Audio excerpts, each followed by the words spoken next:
Hello दोस्त, एक बार फिर से आप सबका स्वागत है। दोस्त, आप सबके दिमाग में एक ना एक बार ये सवाल तो ज़रूर ही आया होगा कि स्टॉक मार्केट में इन्वेस्ट किया हुआ इतना सारा पैसा रुपया जाता कहाँ है। चलिए आज इसी टॉपिक पे बात करते हैं।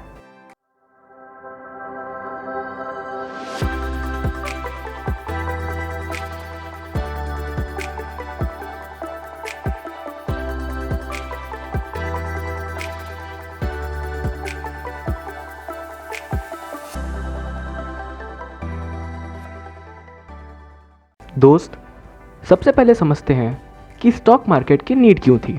मान लीजिए कि आपको अपनी खुद की एक कंपनी खोलनी है। अब कंपनी खोलने के लिए रुपयों की ज़रूरत तो होगी ही।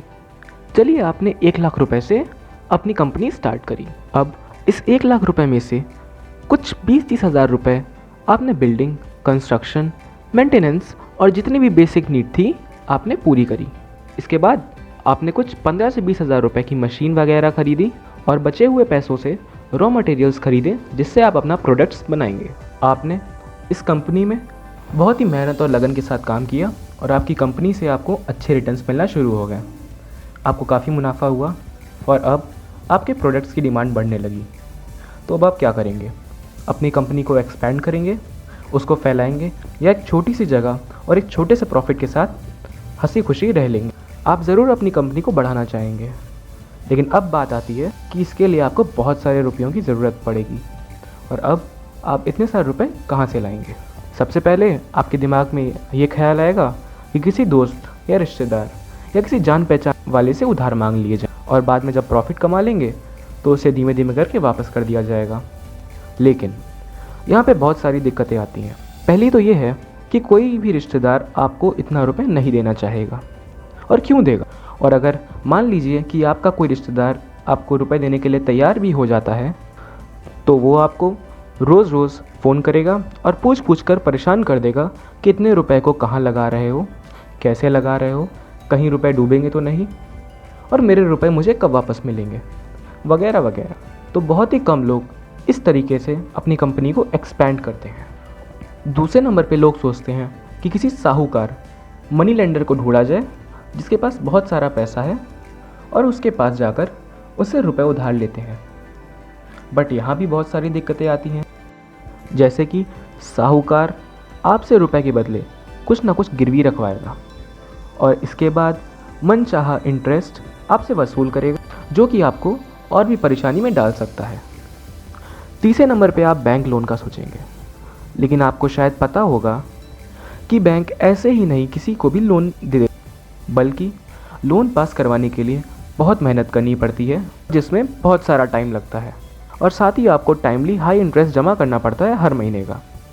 और अगर आपको शुरुआती दौर में फ़ायदा ना हुआ तो आप और भी मुश्किल में पड़ सकते हैं, क्योंकि इंटरेस्ट तो आपका बढ़ता ही चला जाएगा। एग्जाम्पल लेते हैं रिलायंस इंडस्ट्रीज़ का, जिसने 11,691 करोड़ का इंटरेस्ट पे किया है। अब सोचिए कितनी बड़ी वैल्यू है ये।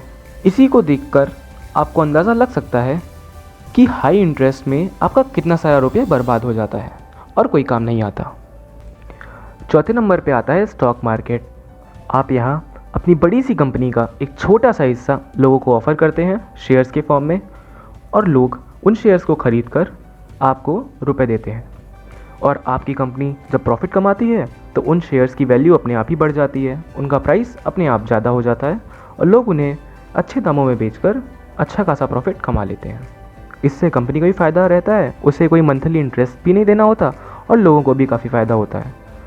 वो अच्छे शेयर्स को सस्ते दामों में ख़रीद कर महंगे दामों में बेचते हैं और भारी मुनाफा कमाते हैं। जब कंपनी को बहुत अच्छा खासा प्रॉफिट होता है तो कुछ कंपनियां अपने प्रॉफिट का छोटा सा हिस्सा उन लोगों के साथ भी शेयर करती हैं जिन्होंने उनकी कंपनी के शेयर्स को ख़रीदा हुआ है।